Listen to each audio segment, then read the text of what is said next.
현 시대를 분석할 수 있도록 돕는 한 권의 책은 여러분들 삶에 큰 위안과 용기와 지혜를 제공할 것입니다. 제목이 대심도 빗물 터널.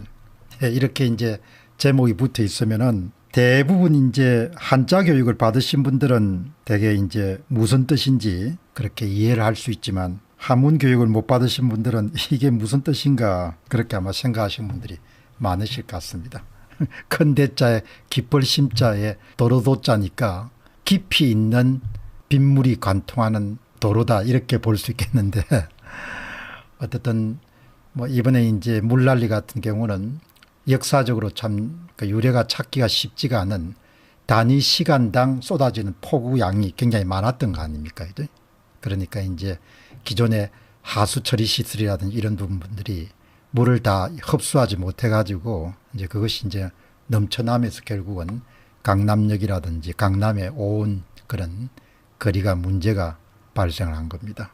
근데 아마 제 기억에는 여러 번 그러니까 빗물 그 보관 장소를 지하에 준비해야 된다 그런 이야기들이 그동안 나왔던 것 같은데 다행히 국내에도 상습 침해 지역이었지만 이 빗물이 통과하는 그런 터널 그리고 또 임시로 빗물을 보관하는 그런 그걸 저류 장소라고 합니까? 저장 장소가 이미 양천구에서 실험에 성공을 했네요.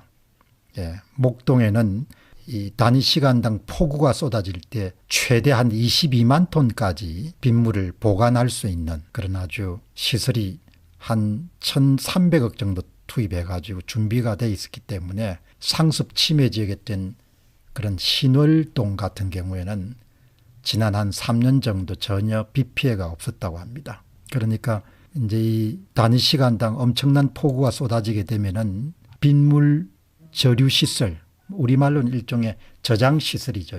그 다음에 이제 그 저장된 빗물을 흘려보낼 수 있는 빗물 터널 이 두 가지가 이제 큰 토목공사죠. 1,300억 정도가 될 정도니까. 그러나 어떻든 이런 시설을 미리 양천구 같은 경우는 준비를 했기 때문에 이번에 물난리에서도 큰 문제가 없이 해결이 될 수 있었다. 그런 내용이 나오네요.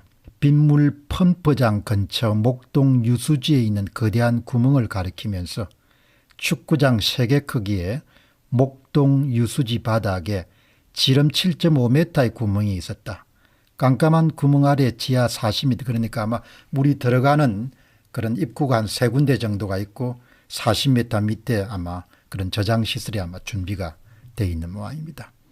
조감도를 보시게 되면 여기에 아마 물이 투입이 되고 그 다음에 이렇게 빗물이 안양천으로 빠지는 이런 도로망을 건설하는 신월동 빗물 터널 모식도 좌측 신월동에서 3개의 직수구를 통해서 물을 흡수하고 우측에 목동 펌프장에서 안양천으로 배출된다. 가운데 시설은 환기장치다. 이런 내용들이 나와 있네요. 그러니까 서울시의 뭐 거의 얼굴이라고 이렇게 부를 수 있는 강남역이 한 해 두 해 걸러가지고 그렇게 물난리를 치니까 어떻게 보면 좀 부끄러운 일이죠. 결국은 이제 돈을 어디에 쓸 것인가, 생산적인 용도에 사용할 것인가 아니면 그냥 먹고 치울 것인가 이런 문제지 않습니까? 그러니까 그런 문제들을 항상 정치하는 사람들은 눈에 보이고 표를 사기 위해 가지고 그런 토목이나 이런 부분은 항상 경시했기 때문에 이렇게 문제가 발생을 한 거죠. 어떤 이번 기회에 좀 더 근원적인 그런 문제 해결책이 나왔으면 좋겠다 이렇게 생각합니다. 아마 윤석열 대통령이 현장을 방문해 가지고 오세훈 시장이 추진하던 강남역 그리고 강북 일부 지역을 중심으로 해 가지고 지금 말씀드렸던 빗물 저류 시설 그리고 빗물 터널을 그렇게 건설하는 그런 부분에 대해서 앞으로 심도 있는 논의뿐만 아니고 추진을 하겠다 그런 내용이 오늘 보도가 됐네요. 박원순 때 중단되었던 강남 빗물 터널을 다시 뚫는다. 윤석열 건설을 검토하라. 수해 난 것이 뭐 대통령이 크게 사과해야 될 그런 사안은 아니지만 자연재해니까 그럼에도 불구하고 전임 정부를 통해 가지고 이런 부분들이 전혀 보강이 안 됐기 때문에 결국은 현재 집권하고 있는 사람들이 국민들에게 송구하다 이런 표현을 사용하지 않을 수 없는 것이죠. 오세훈 시장이 과거에 준비하다가 서울시 행정권이 바뀌면서 추진하지 못한 침수조, 배수조에 대해서 광범위하게 논의할 것이다. 여기 아마 침수조란 것이 빗물을 저장하는 시설이고 배수조라는 것이 빗물 터널에 해당하는 모양입니다.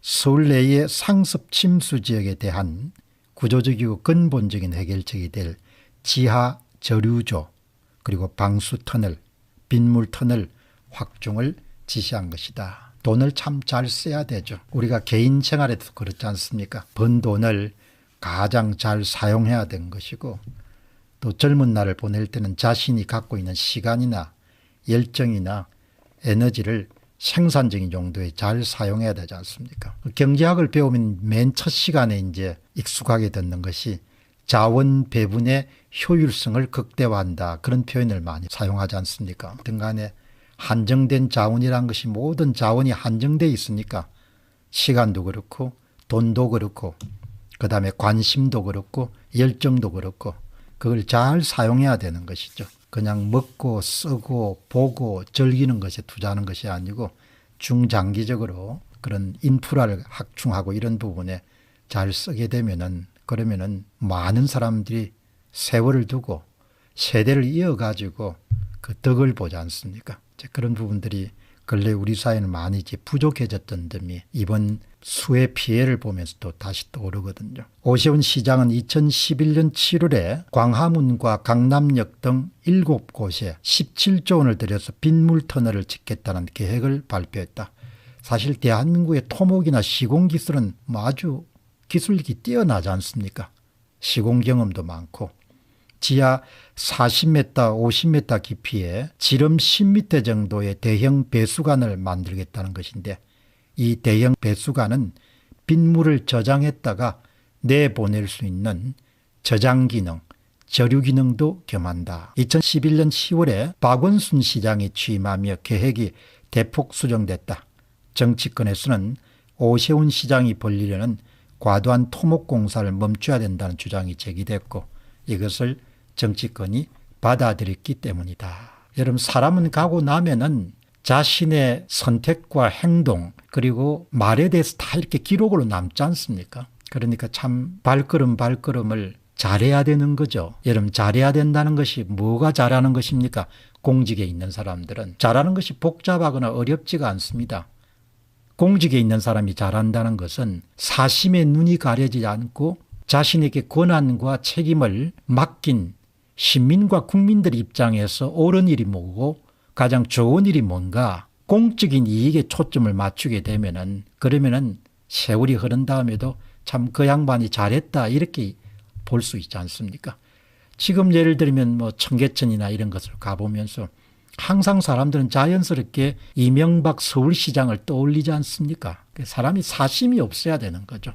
특히 공적인 이슈를 다루는 사람들은 사심이 끼게 되면 이제 판단을 거르치게 되는 거죠. 그 당시에 이렇게 17조 원 정도를 투입해 가지고 지하에 저류시설이라든지 배수로 같은 걸 확보했으면은 매년 그냥 그렇게 물난리를 치르는 것을 피할 수 있지 않겠느냐 그렇게 생각합니다. 그러니까 이제 이번에 물난리를 보면서도 이제 시민들이 많이 이해를 하게 된 거죠. 지하에 뭐 7m, 10m 정도의 대형 관을 묻어 가지고 한꺼번에 폭우가 쏟아졌을 때는 임시로 물을 저장했다가 방류하는 그런 시설이 필요하구나 이런 생각을 해보게 됩니다.